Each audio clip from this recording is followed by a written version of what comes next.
Greetings, Guardians. My name is Taco. I've had this idea for a while.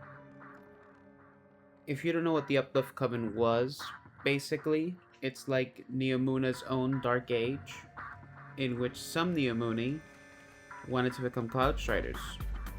Because, it's kind of like the Spartan training in Halo. Pretty large group is trained, only a select few make it through the process. In the case of the Neomuni, only one person is chosen to go through augmentation. This Uplift Coven went against that and sought out the augments anyway, regardless of who was chosen. And I've had a suspicion about Neomuna that they might not completely trust the Guardians just yet, and may seek to push the Vanguard's military occupation out of the city, despite the fact that there's still an extremely dangerous pyramid vessel parked over their city. Which, by the way, we've hardly explored that ship. That ship is huge, We haven't fully explored any of the pyramids we've been through. And yet, I'm pretty sure Calus's ship is, well, maybe it's not bigger. It definitely rivals the size of other pyramid ships. The Neomuni are a little reluctant to call us Guardians too. They still say Warlords. It's clear that there isn't a total synergy between the humanity on Earth and the one on Neomuna. There's a clear divide between the two.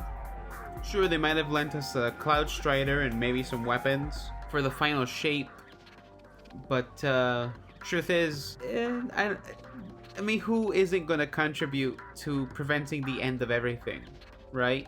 That's just, common sense, I guess. But that divide is what I think could lead to a new Uplift Coven. Feeling threatened by the Guardian's power and using the death of the Cloud Strider Rohan to push the need for more Cloud Striders. At first I thought this could have been led by a Maya Sundaresh exo or something, or maybe a cryogenically frozen Maya, who knows? It's really up to Bungie how convoluted they want to get. They could get real convoluted real fast. But since the Neomuni are in some kind of suspended animation, it kind of makes sense that maybe there's some sort of preserved Maya somewhere.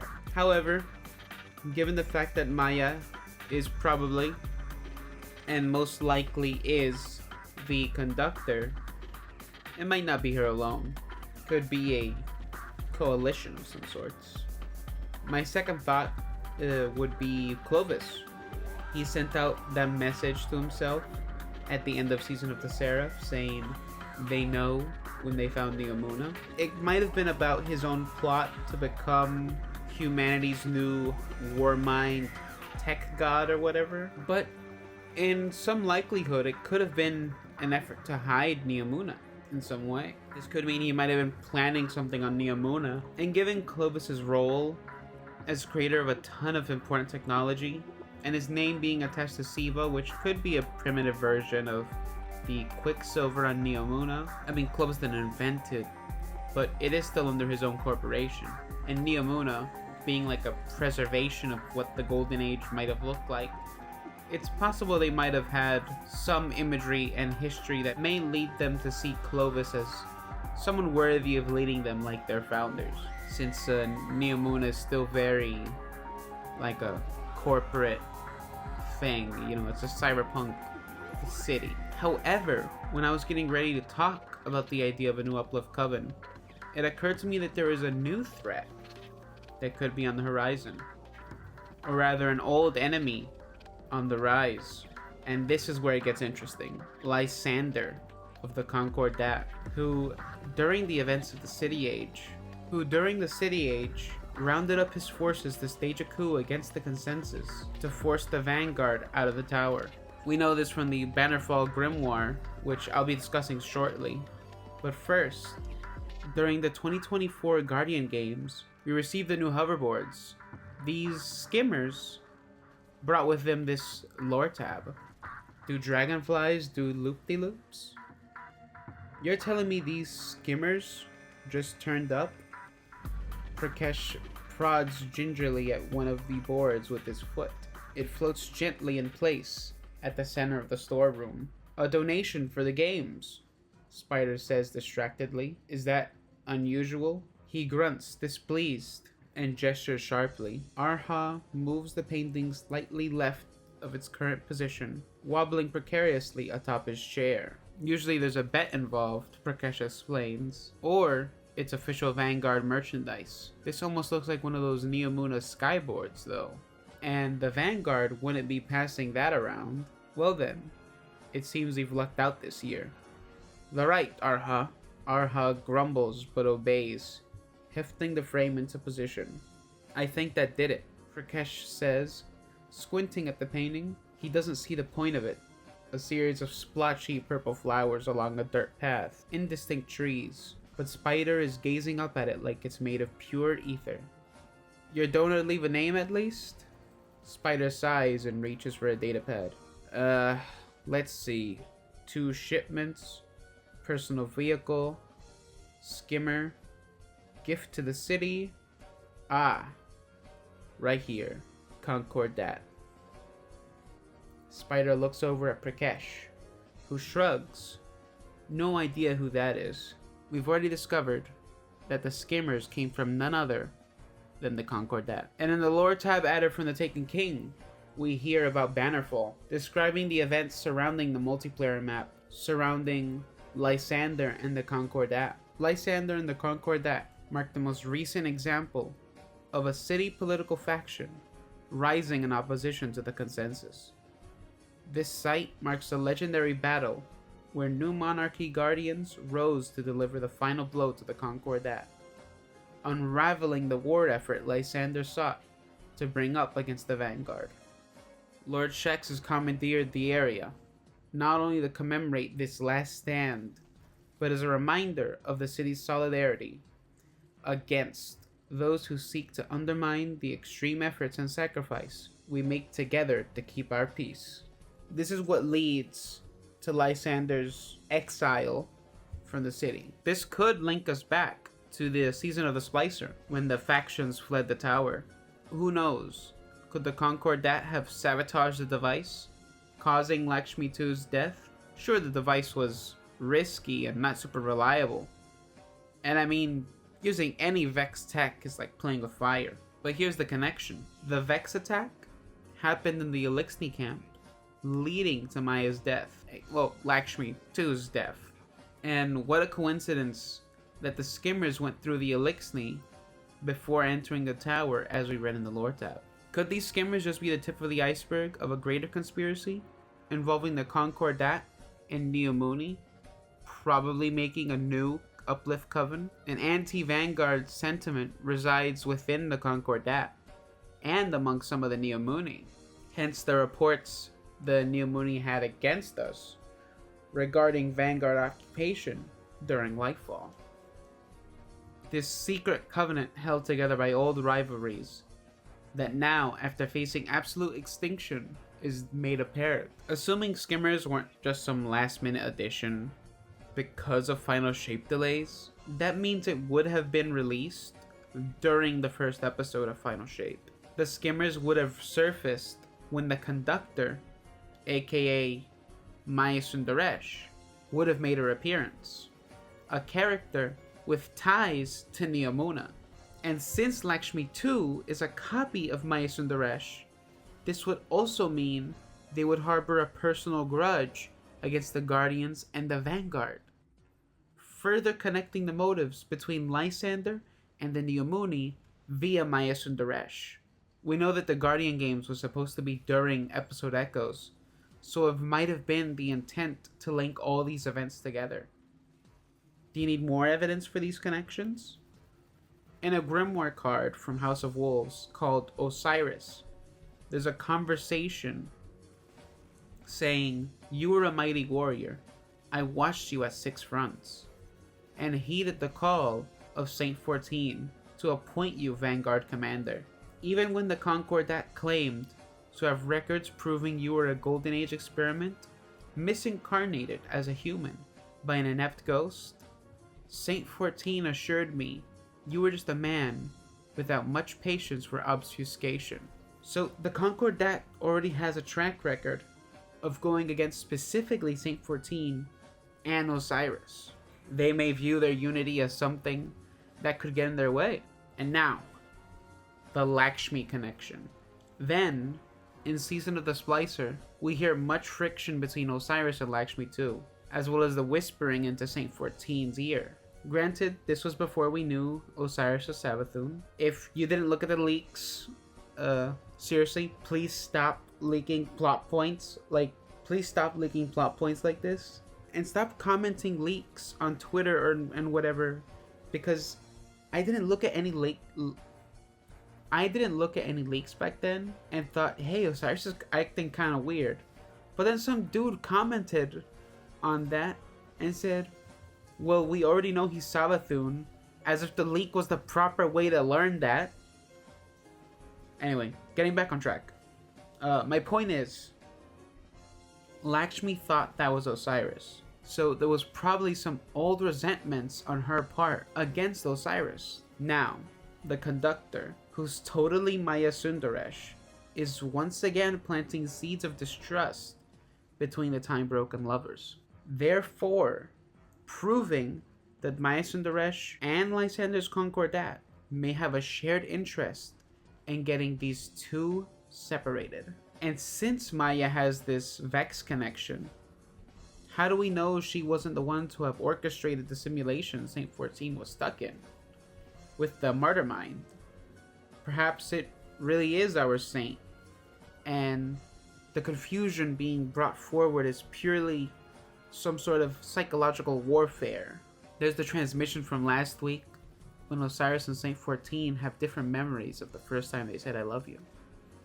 But we know that as displayed by Clovis Bray's experiments on the Exo, that not every memory an Exo has can be totally reliable, because it is possible to tamper in their memories to make sure that they only remember what you want them to remember. There's a lot of missing time between the disappearance of Saint 14 and his return in Season of the Dawn, so there's no telling what kind of other experiments they might have conducted over Saint. I know this all sounds very corkboardy, and I'm definitely reaching with these bits. However, look at these lore entries. Look at the history we've had. The plot thickens. We're only getting started with this Vex plot. However, Maya's ability to manipulate Vex might also be at play here. Sure, it's the first time we've seen the compelled Vex in Episode of Echoes, and the compelled Vex are a cause of the Echo directly, you know? However, Maya had experimented on the Vex for much time during the Golden Age, and the city of Neomuna was hidden by the Vex's interference with the planet's own magnetic field, shielding the residents of Neomuna from prying eyes anywhere in the galaxy. So that makes me ask, why would the Vex have an interest in shielding Neomuna? It's not like they ever made it to the Veil's containment chamber. So clearly, they weren't looking for control. Simple. It's really easy. The Vex were used for population control, making sure the Neomuni population didn't get too big. But they couldn't just let the herd thin out entirely. So, having an enemy like the Vex was a valid excuse for the Neomuni to develop the Cloud Striders. An excuse to continue experiments using the Veil's energy and the Quicksilver to further find ways to manipulate the Vex. Therefore leading to events like the Uplift Coven, an event most likely used to further advance citizens to eventually take Earth by force. This is Maya and Lysander's true plan. It makes sense, you know? As crazy as it sounds, I think there is a seemingly secret alliance that is going to be the start of a new war fought between Earth and Neomuna. A new Uplift Coven, possibly promising augmentations and enhancements to those who swear fealty to the Uplift Concord. And now my trump card. The final nail in the coffin and my ultimate evidence for this secret alliance. A plot to destroy the greatest duo of all time. the greatest titan who ever lived, and the smartest man alive. One last connection between the Concordat and Maya/Lakshmi. When the Concordat got kicked out of the consensus, which faction do you think took their place? Do you know? Do you know which faction stole their spot? None other than the Future War Cult. Yep, that's right. I left the biggest direct connection for last. It's all a conspiracy to trade power between each other until finally reaching the peak of their schemes and achieving absolute power over the people of Sol. Think about it.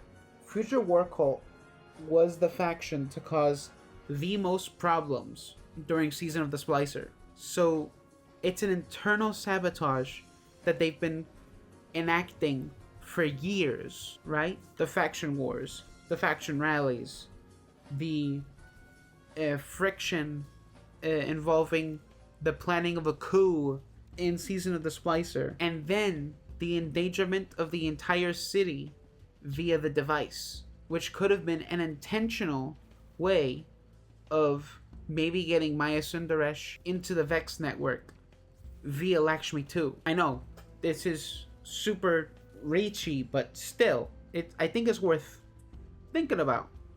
It's all just a conspiracy, and in Season of the Splicer, just like that, by kicking out the factions, we've recreated the fall of the Concordat. It's interesting how all these events that are seemingly unrelated are able to be connected in such a direct way. Two insurrections against two governing bodies, a play for power across the solar system. Why shouldn't more people be Cloudstriders, they asked. It's the same reason why Lysander gave us the Sparrow in Rise of Iron. Because everyone wants something. Greater speed, a rare weapon, a secret. Learn what it is and use it. And just like that. And that's why I think a new Uplift Coven and or Concordat Rebellion will be happening. Thanks for watching. This is very reachy, very corkboardy, but I just think it's interesting how you can kind of infer a lot of information if you see the connections in the lore between the Concordat, Future War Cult, Maya/Lakshmi 2. That, it's the promise of power. They can't make Guardians, so probably inspired by the warlords of the Dark Age, they built a narrative against the Guardians, assuming that the Shadow Legion and the Witness would never make their way to Neomuna. However, after Season of the Seraph, they were just completely caught off guard, so they were directly exposed to it. So now they're looking for other ways to claim their power, giving gifts to Guardians during Guardian games, using the Echo to control the Vex, and possibly one day promising new power to those who swear fealty to them. But that's about it. That's my conspiracy theory on the Uplift Coven. And I hope you liked this video. And thanks for watching. Have a great week. See you in the next one. I hope you liked the bit in the beginning of it. Perutasya Arashtra. I'll see you Starside. Rohan always said battles are won with Rohan, but wars are won with Rohan. Lucky for all of us, you have both, yeah? Shadow Legion, Shadow Legion. We'll kick him out of Neomuna in no time.